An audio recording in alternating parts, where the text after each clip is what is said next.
لە باشووری کوردستانەوە دڵشاد میرانی ڕێخەری خۆپیشاندانەکانی مامۆسان لە سەرهێڵی تەلەفۆن لەگەڵماندا. مامۆستا دڵشاد سلااوت لێبێ بەیانێت باش. سلااو لە بەڕێزت پەری خان، سلااو ڕێز و حرمەت و ئەمە وەفا و سۆز خۆشەویستی بۆ ڕادیۆ تاقانەکەی دەنگی گەل لە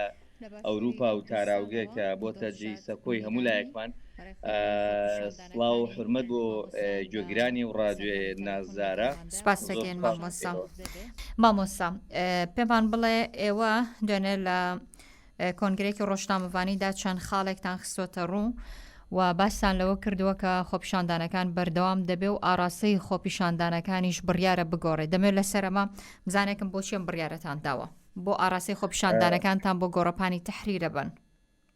بەڵێ لە ڕاستیدا پەری خان خۆی لە ساڵانی ڕابردوو تا ئێستا لە ساڵی 2014ەوە بۆ 2023 کە 9 ساڵ و 6 مانگ ئێمە لە شەقامەکانین بۆەوەی کە بەدەسەڵاتدارانی هەرێمی کوردستان بڵین کە فەرمانبەران لە هەرێمی کوردستان بەگشتیەوە مامۆسایان بە تایبەری لە دۆخێکی زۆر خراپ و ناهەموارداژین. بەڵام لە ڕاستیدا ئەمەی کە زۆر گرنگ بوو ئەوەیە کە لەم کۆی 9 ساڵ و 6 مانگە زیاتر لە 75 بەیان نامەوە 75 گردبوونەوە 75 خۆپیشاندان لە هەرێمی کوردستان ڕوویداوە کە ئاخیرەمیان ئەم ڕۆژی یەکشەمەی ڕابردوو بوو. بەڵام کۆی داواکاریەکانمان حقیقت لە چەند داواکاریەکە خۆی بینێتەوە کە هەر هەمووی 5 داواکاری بوو لە کۆی ئەم 75 خۆپیشاندانەی لە ڕابردوودا ئێمە بە ئەنجاممان گەیاندووە. بەڵام ئەوەی جێگای ئەسەفەوەی جێگای داخەوەی جێگای زۆر بێزاریە بۆ ئێمە لە بەداخەوە بەرپرسانی ئەم وڵاتەوە بەرپرسانی حکوومەتی هەرێمی کوردستان بە هیچ شێوازێک ئەممانگرتن و خۆپیشاندان و ناڕزایەتیانی ئێمەیان بە هەند وەرنەگرت. ئەویش بەهۆی چی؟ بەهۆیەوەی کە چەند هۆکاری کێ بوو کە دوجار ئێمە سەر ئەو بابەتە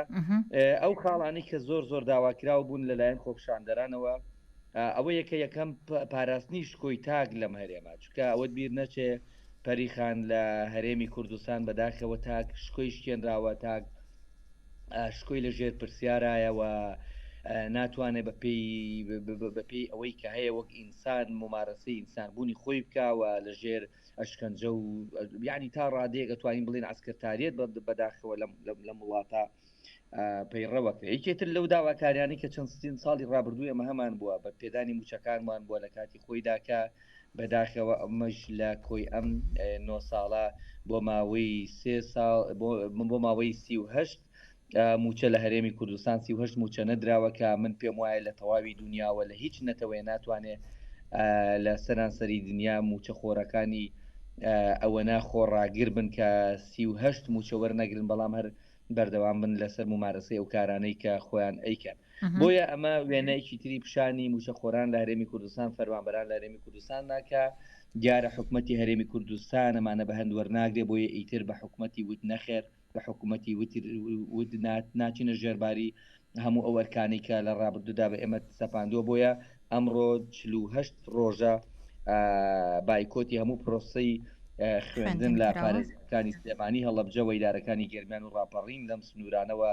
قەزای کۆیە کراوە کە بەڕاستی ئەمە هەڵوێستێکە کە ئاکرێ بڵین هەڵوێستێکی زۆر جوامێرە بوو، جوامێرانە بوو کە لە سەدا یعنی 713,000 خوێندکار ئێستا لە پرۆسی خوێندن بێبەشن و نزیکەی 50,000 مامۆستا لە بایکۆتی ناوەندەکانی خوێندنیان کردووە. باشە. وەزیری پەروەردە دەڵێت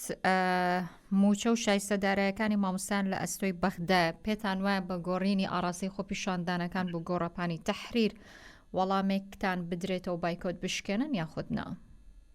پەری خانەوەت بیر نەچێت هەر ئەم وەزیری پەروەردە و حیزبەکەی وەدەسەڵاتدارانی مەرێمەکە لە ڕابردووەدا ئەمە پەنامان بۆ بەغداد برد، ئەمان ئێمەیان بە خیانەتکارەوە بە ینی کۆمەڵێک شت کە ئەسڵن پێم شەرمە لەبەر حرمەتی گوێگرانی دەنگی گەل باسکەم کە چیان بە ئێمە وتووە ناوزەدی ئێمەیان بەچی ئەکرد لەسەر ئەو هەوڵانەمان کە لە ڕابردوو لەگەڵ کوتلە سیاسەکانی عراق وەلایەنی پەیوەندیدار لە عراق ئەنجامدا بوو کە ئێمە زیاتر لە 5 دیداری گەورەمان لە بەغداد کرد بۆ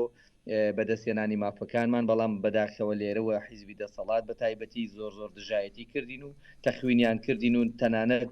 یعنی وای لێ هات لە ڕێگەی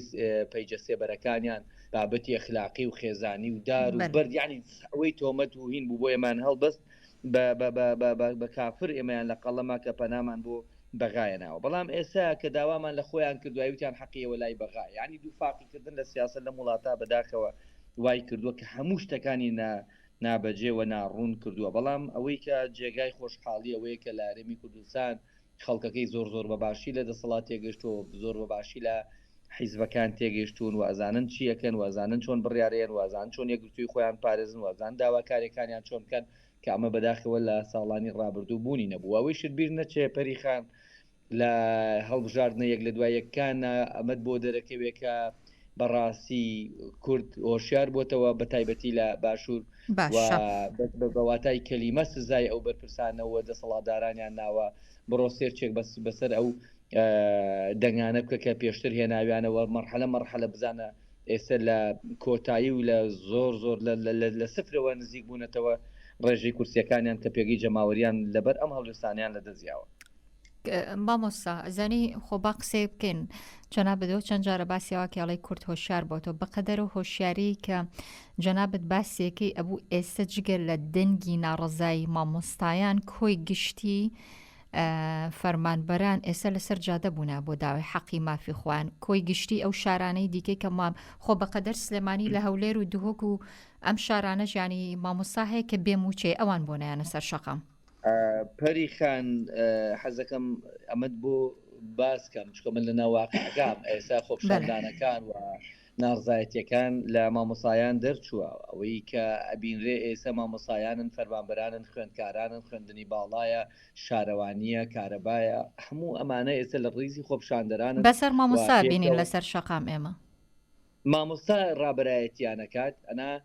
کۆی زۆربەی چین و توێژەکان لە شەقام وجودیان هەیە و بوونیان هەیە و ئەنجومەنیان هەیە بەڵام لە ڕاستیدا مامۆسایان و ئەنجومەن و ئەو خەڵکە دەستە بژێرەی کە ڕابەرایەتی خۆپشاندانەکانەکە خۆپشاندانەکان ڕێکخا مامۆستان ئەنا ئەوانیش بەدەرنین لە ڕاستیدا لە ئەو ناڕزایەتیانی کە لە شەقامەکانە کرێەوە ئەمە وەکو پارێزگاکانی سلێمانی و هەڵەبجەوەی دەرەکانی گەرمیان و ڕاپەڕین و قەزای کۆیە بەستەبارەت بە هەولێر و دوهۆک و سۆران و بادینان و ئەمانە بابەتێک هەیە کە پێڵێن عسکرتاریەت بابەتێکەیە پەریخان پێم خۆش ئەوەت بیر نەچێت لە ساڵانی ڕابردوودا و تەجروبەمانە بوو خەڵکاتە شەقامەکان خەڵک ناڕزایەتی دەربڕی بەڵام وەڵامدانەوەی ئەمانە چۆن درایەوە بە کوشتن بە بڕین بە تۆمە دروستکردن بە زیندانی بە ینی کۆمەڵێک بابەت هەیە ئینسان جوجار ڕۆحی خۆی لەسەروێ مشتێکەوەیەوە ڕۆحی خۆی پەیوەندیتان هەیە لەگەڵ مامۆسانی ناڕازی ئەم شارانەی دیکە ئەوان هەڵوێستیان چی دڵن من ئەوەت پێڵێ مەڵێم ئەو ناڕزایەتی لە هەولێر و دوهۆک و ناوچانە هەیە دڵنیاتەکەمەوە لێرە نییە بەڵام ڕوویکی ئەسکرتاریت و هێن هەیە کە ئەمەی زەبت کردووە ئەمەی پەردەپۆش کردووە ئەمەی نەهێشتووە بەو حکومە ئەسکرتارێتی کە هەیەی لەبەرەوەی ئێمە من ئەگەر یەک ڕۆژ لەگەڵ من بی بزانی چ نامەیە یعنی هەر نامەکانی دوهۆک هەولێر ئەو ناوچانت شان بدەم لە فەرمانبەرانیان لە مامۆستایانیان لە چۆن لەژێر تعزیب و هەڕەشەوە ئەوان تەسەوری ناکەی باشە یعنی ئەمەی کە لەوێ ئەگوزارێ باوەڕم پێ بکە ئێستا لە وڵاتە خۆ و دیکتاتۆرەکانیش ناگوزارێ باشە مامۆستا ئەوان ناڕازینین پێدوانە بێ ئەوان پشتگیری حکومەتەکە نەخێر ئەوانن دوو جار زیاتر لە ئێمە ناڕازی شاری سلێمانی شارێکی فرە ڕەنگە ئێستا بەهۆی ئەوەی کە زۆربەی حەزب و لایەنە سیاسیەکان لەناو شاری سلێمانیە بۆ خۆ دەزانی کۆبۆتە و ڕۆژ بە ڕۆژی ژیانی ئەتوانین بڵین ڕەنگی نوێ لە ناو شاری سلێمانیا سەر هەڵادا ئەو حەزبانەی کە لە ناو شاری سلێمانیان بە دیاریکراوی یەکێتی و گۆڕان کە بخۆیان لە ناو حکومەتان لەگەڵ ئێوە دانیشن هەتا ئێستا ڕای ئەوان چی بووە بە هەموو حەزبەکانی دیکەوە بە حەزبە ئیسلامیەکانی شۆ بیرمان نەچێت بەڵام یەکێتی و گۆڕانێکەکەن لە هەر حەزبە سەرەکیەکان کە لەگەڵ پارتیە لە ناو حکومەدان خۆی لە ڕاستیدا فەریخان داوایان کردو بۆ دانیشتن و گفتوگۆ بەڵام ئێمە بە هەموو شێوەیەک ڕەتمان کردوێتەوە لە بەرەوەی تۆ دانیشتن لەگەڵ چیاکەیت و پەیامێکە ئەی نێریت ئێمە پەیامەکەمان لە 2014ەوە ناردووە یعنی تۆ ئەوەت بیر نەچێ 75 جار بە 75 کۆنگرێ ڕۆژنامەوانی و 75 داواکاریت کردووە ینی دانیشتن چه مانایەکی داواکاریەکانمان زۆر وازەحە، داواکاریەکانمان زۆر ڕەوان و زۆر سادەن. ئەوان داوای هەتا لەم چەند ڕۆژی ڕابردوو حکومەت لەسەر ئاستی باڵای حکوومەتی هەرێم داوای دانیشتنیان کردو ئەسڵ ڕەتمان کردو بە بایەخیشمان پێنەیە لەبەر ئێمە داوا چ پێویستەکە ئاسڵ نامانێت لەگەڵیان دانیشین داواکاریەکانمانە داواکاریەکانمان جێبەجێ بکەن و هیچ پێویستمان بەدات خەڵک زۆرە پرسەی خوێندنی ئەمساڵ هەژمارە کرێت یاخودنا بە پێی کارنامەی حکوومەت لە وەزارەتی پەروەردەکە دانراوە بە پێی و کارنامەیە ئەمڕۆکە ڕۆژی چوارشەمەیە و 22 مانگە لە 1940 کۆی کارنامەی خوێندن لە هەرێمی کوردستان لە پارێزگاکانی سلێمانی و لەبجەوی دارەکانی گەرمیان و ڕاپەڕین و قەزای کۆیە بەداخەوە سفرە کە ئەمە قۆناغێکی جارمەترسیدارە بۆ هەژمار نەکردنی ساڵی نوێی خوێندن لە ئەم ناوچانەکە کاتە 50 زائیدێکی کۆی پرۆسی خوێندن لە هەرێمی کوردستان. باشە ئەوەی تەنیا لە ناوچەی سلێمانی و هەڵەبجە و ئەم شوێنانە هەژمار ناکرێت یاخود ئەوەی کە لە هەولێر و دهۆک و ناوچەی بادینانەیە هی ئەوان هەژمارەکریان خودت کۆی گشتی پرۆسەکە هەژمار ناکرێت خۆی ئەمریکا خوێندن تێیدا سفرە 50 زائیدیەکە بەبەرەوەی 713,000 خوێندکار لە پرۆسەکە زیاتر لە 50,000 مامۆستا و پێی ژماری خوێندنگاکانیش و پێی جوگرافیەکانیش 50 زائیدیەکە کۆی پرۆسی بایکورد لە سنوورەکە هەیە ئەمە یەک دوو یونسکۆڵێ لە هەر شوێنێک خوێندن بۆ ماوەی 45 ڕۆژ سفر بوو ئەوە بەپی بە کارنامەی خۆی تریشی پێکا نایکا چکە خۆ دەزانی پەریخانە وڵاتە هیچی بەسەری چەوەنی تۆ موچەت بڕاوە خۆ بەپی یاسایەک نییە بۆ بڕینی پلە بەرزکردنەوە 9 ساڵ ڕاگیراوە یاسایەک نییە مامۆسایان دانامەزرێنی یاسایەک نیە یعنی هەرچی شتە لێرە غێرقانونی و غێریا یعنی ئەمانە ڕوئەن بۆ هەموو شتێک لە وڵاتە واریدە یعنی ئەتوانێت بەیانی چیت ئەقل تەسەوری مامۆستای پێم بڵێ کۆی پرۆسەکە هەژمار ناکرێنی هی خوێندنی ئەمساڵ ئەگەر